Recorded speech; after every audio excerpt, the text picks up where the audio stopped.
RMN.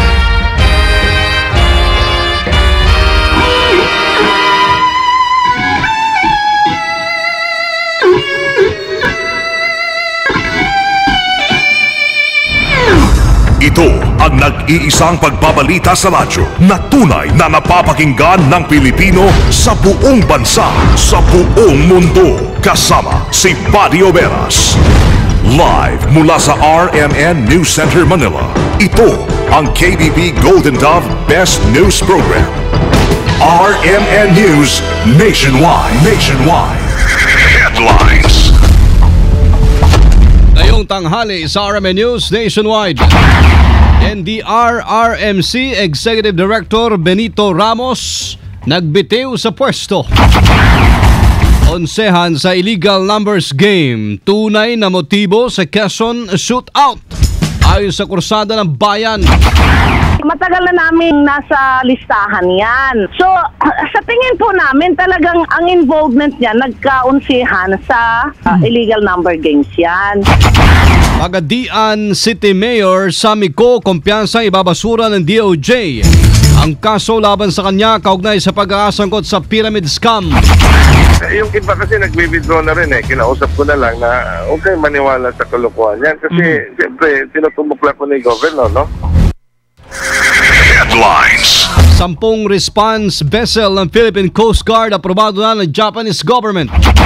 Hopefully, ma-deliver itong mga multi-role response vessels sa atin within 2 years. Palitang pangkalakalaan, Pilipinas posible mag-export ng bigas. At sa ibayong dagat, isang estudyante kritikal sa panibagong shooting incident. Doon na naman sa Amerika. RMN News Nationwide. Sa Pilipinas, maraming radyo pero iisang network lamang ang may pinakamaraming numero 1. DYHP Cebu, number 1. DYRI Iloilo, number 1. DXDC Davao, number 1. DXRZ Zamboanga, number 1. DXCC Cagayan de Oro, number 1. DYHB Bacolod, number 1. Sa kasaysayan ng radyo sa ating bayan, sa iisang tahanan lamang nagmumula ang mga number 1. RMN, pinakamaraming nakikinig. RMN, pinakamaraming natutulungan. RMN, pinakamaraming advertisers. RMN, pinakamaraming number 1. Jensa, Iligan, Pagadian, Dipolo, Cotabato, pinakamaraming himpilan. Naga, Baguio, Dagupan, Viga, Lucena, Kawayan, Legazpi, Masbate, Ormoc, Tuguegarao, Cotabato, Coronadal, Surigao, Dipolo, Malaybalay, Ozamis, Sorsogon, Butuan, Calibo, Rojas at Metro Manila. In history, it is written, number 1 is Tatak RMN. Buong bansa, isang boses ng balita. RMN News Nationwide. Mabuhay Pilipinas, tanghali po tayo ngayon ng Biyernes na 11 sa buwan ng Enero 2013. Itong RMN News Nationwide. Sa akin ni Weng de la Peña, ako si Buddy Oberas. Tayo po'y live na live sa DXDC 621 RMN Davao, DCRC 9 Centros RMN Zamboanga, DWDY 1107 at sa DXBC 693 RMN Butuan. RMN News Nationwide. News Panahon. Patuloy na minumonitor mga kasama ng Pag-asa ang low pressure areang namataan sa layong 240 kilometers silangan ng Hinatuan. Ang sama ng panahon ito ay nakapalob Center Tropical Convergence Zone na nakakaapekto sa Mindanao. Ito po ay inaasaha makapagdulot ng tamtaman hanggang sa malakas na pag-ulan at pagkulog sa Caraga Region. Gayon din sa mga probinsya ng Samar at Leyte na maaaring maging sanhi ng flash floods at pagguho ng lupa. Patuloy ang pagpapayo ng Pag-asa sa mga residenteng nakatira sa nasabing lugar. Mag-ingat at gawin ang nararapat. RMN. Nag-resign na sa kanyang pwesto si NDRRMC Executive Director Benito Ramos. Ito ang kinumpirma ni Defense Spokesman Dr. Peter Galvez. Pero sa ngayon hindi pa malaman kung ito ay may basbas na o tinanggap na ng Paulong Noynoy Aquino. Sinasabi ang sanhin ng pagre-resign ni Ramos ay upang mabigyan ng panahon na maalagaan ang kabiyak na may sakit na diabetes. Naniniwala naman si Sandra Cam, miyembro ng Krusada ng Bayan laban sa Weteng, na onsehan talaga sa illegal numbers game. Ang dahilan po ng shootout sa Timonan, Quezon kung saan 13 ang nasawi. Sa interview ng RMN, kinumpirma ni Cam na matagal nang sangkot sa weteng ang isa sa mga nasuwi sa engkwentro na si Vic Siman. Ayon kay Cam, panahon ni dating Paulong Gloria Arroyo, sangkot na sa weteng si Siman kung saan naging tauhan ito ng pumanaw na dating si Batangas Governor Armand Sanchez. Yang si Diponto Vic Siman, nasa ano po yan ang krusada na talagang involved yan sa weteng. Panahon pa ni Armand Sanchez kasi naging tao yan ni the late Governor Armand Sanchez. Naging tao yan. Tapos naging tao din yan ng STL operator ng Laguna na si Ramon Presa. Actually, matagal na namin nasa listahan yan. So, sa tingin po namin talagang ang involvement niya nagkaunsihan sa illegal number games yan. Sa ngayon, Anya, talamak pa rin ang weteng sa iba't ibang lugar sa bansa kung saan ginagawa lamang Anya panakip ang Small Town Lottery o STL. Sa sabay pong interview kanina, hindi naniniwala ang Krusada ng Bayan laban sa weteng na walang matataas na opisyal na Malacanang ang sangkot sa illegal numbers game. Ayon kay Miss Sandra Cam, miyembro ng Krusada ng Bayan laban sa weteng, bagamat walang alam dito si Paulong Noy, mayroong matataas na opisyal na nakapalibot sa kanya ang nagiging protektor ng weteng. Imposible yon na hindi nakakarating sa matataas na mayroon yan ng protector diyan. Ako'y naniniwala na walang nalalaman ang ating Pangulong Aquino dahil naman talaga straightforward tong mamang ito. Pero yung mga tao niyang nakapaligid ay 101% kami kasi lumulutang sa aming mga listahan kung sino-sino yung mga nagpoproteksyon na mga matataas na tao ng administrasyong ito. Gayunpaman, tumanggi muna si Cam na pangalanan ang mga ito hanggat hindi sila nakakahanap ng matibay na ebidensya. Kasabay ito ibinulgar ni Cam na talamak pa rin ang operasyon ng weteng sa Visayas Region, partikular sa Iloilo, bayan ni DILG Secretary Marojas. Ayon kay Cam, ay matibay na ebidensya sila hinggil dito kung saan sa araw daw po ng Lunes ay nakatakda nila itong isiwalat. Actually, by Monday, mayroong isang pulis ng Iloilo na pupunta sa akin para dalhin sa akin mga ebidensya niya. Dahil alam nyo naman po, maingat kami. Ayaw namin yung nagsasalita lang. Kailangan may ebidensya kayo bago namin entertainin. Another blow ito sa bandang Bisaya ng wetting operation. Inihagd ng Krusada ng Bayan laban sa weteng na hindi sila titigil sa pakikibaka hanggat hindi raw nasusugpo ang illegal numbers game sa bansa. Nagbigay naman ng go signal sa Timonan Operation Pinauungkat ng Palasyo. Kasama natin sa Balita Live, Deo de Guzman. RMN Report! Pinapaalam na ng Palasyo ng Malacanang kung sino ang nagbigay ng go signal sa operasyon ng PNP sa Atimonan, Quezon na nagresulta sa pagkakapatay sa 13 katao. Ayon kasi kay Justice Secretary Laila de Lima sa isang ambush interview dito sa Malacanang kanina, ay dapat malaman kung saan nakakuha ng mission order si Police Superintendent Hansel Marantana, ang intelligence officer ng PNP Region 4B na nagsagawa ng operasyon sa Quezon. Ibinunyag kasi ni Marantana na mayroong go signal ang Presidential Anti-Crime Commission na pinamumunuan ni Executive Secretary Paquito Ochoa Jr. Pero una na ring itinanggi ni Ochoa na mayroong go signal ang grupo ni Marantan para magsagawa ng operasyon. Sinabi din ni De Lima na patuloy ang ginagawang malalimang investigasyon ng NBI sa nasabing kaso bilang pagsunod na rin sa kautusan ni Pangulong Noynoy Aquino. Kasama mo sa Palasyo ng Malacanang, Deo de Guzman, Tatak, RMN. Radyo mo nationwide. Sa kaugnay pong balita, ayon kay Presidential Anti-Organized Crime Commission Director o Executive Director Chief Superintendent Reginald Villasanta, hindi nila inaprobahan yung intelligence report mula sa Calabarzon Police kaugnay naman ng illegal na operasyon ng Vic Siman Group. At samantala, dahil naman sa maraming anggulo naglalabasan sa shootout, dinagdagan na po ng NBI ang kanilang mga tauhan na mag-iimbestiga dito. Sa interview ng RMN kay NBI Director Renatus Rojas, sinabi nitong nakasentro pa rin ang investigasyon sa tunay na nangyari nung linggo kung saan kanilang aalamin kung shootout pa rin o rub out nga ba ang inkwentro. Sa katunayan, napakaraming taon na namin ahente at personal ang nasa labas para kumalap na ebidensya, kumalap ng mga testigo, maghanap ng mga iba pang mga pwedeng magbigay linaw dito sa insidente. Sa katunayan, dadagdagan pa nga namin yan kasi nga dumadami ang mga kailangan namin imbestigahan at suriin. Siyempre, first things first, order of priority ang tinatawag natin dito. So, ang importante sa lahat, yung insidente. Ano ba yan? Ano ang punot dulo niyan? At kumalap nga ng mga ebidensya doon na magpapatunay kung ano ang nangyari at kung ano pa yung mga ebidensya na makukuha doon sa site. Yung mga ibang collateral issues ay kasama din yan. Importante din tututukan.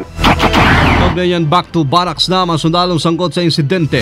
Sa interview ng RMN, sinabi ni Southern Luzon Command spokesman Colonel Generoso Bolina na handa nilang iharap sa investigasyon ang mga nasabing sundalo sakali ipatawag ito.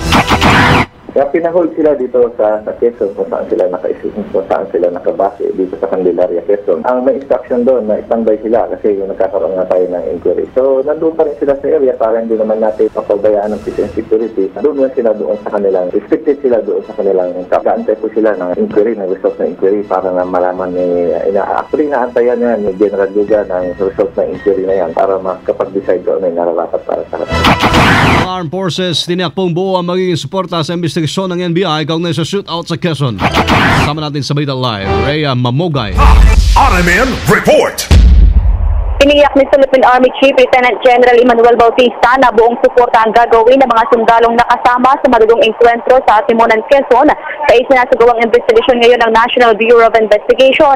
Sa ngayon, mahigpit na ipinag-utos ni General Bautista sa mga sundalong nasangkot sa engkwentro na makipag-cooperate sa mga investigador ng NBI at ibigay ang anumang mga datos na kanilang nalalaman hinggil sa insidente. Dagdag pa ni Bautista, bilin niya sa mga sundalo available ang kanilang mga sarili para sa anumang mga investigasyon. Naniniwala din si Bautista na blanco ang mga sundalo sa motibo ng PNP sa nasabing operasyon, ngunit dahil humiling ang kung kaya tinugon ng militar ang kanilang request. Sinabi pa ni Bautista, nagsasagawa ngayon ng investigasyon ng Southern Luzon Command bunsod sa insidente. Niliw naman ni Bautista na wala pa silang basihan sa ngayon para sibakin o i-relieve sa pwesto ang mga sundalong nakasama sa nasabing operasyon. Kasama mo sa Campo Aguinaldo, Rhea Mamogay, Tatak RMN. Radyo mo nationwide. Kasama kumpiyansa naman si Pagadian Mayor Sammy Co na may babasura po ng Department of Justice. Ang kaso inihain laban sa kanya ng dalawang opisyal ang City Hall kaugnay sa pyramiding scam ng Aman Futures Group. Si Co ay sinampahan ng syndicated estafa sa DOJ matapos ito isangkot din ng City Treasurer Flornina Herona at sa Alicia Adjong na tumatanggap ng pera sa mga nag-invest sa Aman Futures.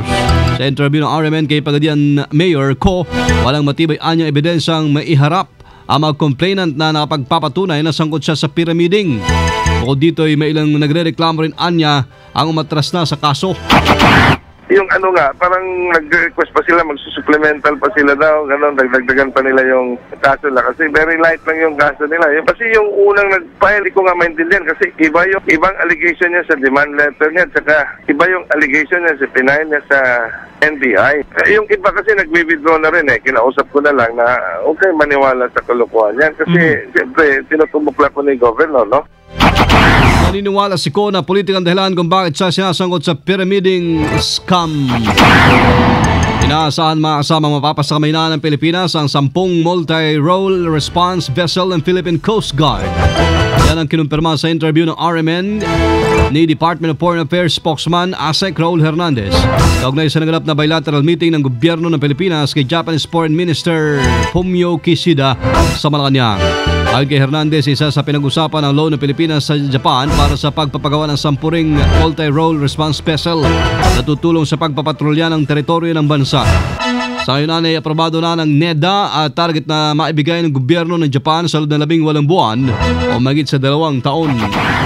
Approve na yan ng NEDA at sa ngayon tinitingnan ng Japanese government na ito ay maibigay sa atin maybe in 18 months time. So I understand na yung kalahati ng mga barkong ito ay gagawin dito sa Pilipinas at yung kalahati naman sa Japan. So isa ito sa mga pinag-usapan doon sa bilateral meeting at yan nga hopefully mai-deliver itong mga multi-role response vessels sa atin within 2 years. RMN News Negosyo. Posible mag-export na ng bigas ang Pilipinas sa inihayag ni Pangulong Noy. Kakibat ng kumpiyansang maisakatuparan ito ngayong taon, wag lang tayo masyadong mahagupit daw ng matinding bagyo.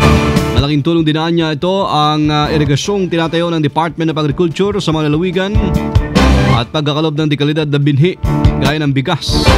Wala rin ang Pangulong hindi tayo kakapusin ng supply ng bigas dahil unang tiniyak sa kanya ni Agriculture Secretary Prof.C. Alcala ang rice self-sufficiency o pagiging rice self-sufficient ng bansa. For instance, saan nanggagaling yung paniniwala ng Secretary Alcala na by this year, we will be, magwag lang naman tayo ulanan ng kaliwat ka ng bagyo, pero baka mukhang mag-e-export tayo. Last time he reported, sabi ko, Prosi, tayo ba'y confident pa doon sa rice self-sufficiency? Sagot niya sa akin, ang pinoproblema na raw nila ngayon, packaging, tsaka branding. Ibig sabihin, may bebenta ka. RMN News Abroad. Sa Amerika, naitala na po mga kasamang panibawang insidente ng pamamaril kung saan isang estudyante nasa kritikal ngayong kondisyon matapos paputukan ng kapwa estudyante sa loob ng isang paaralan sa California.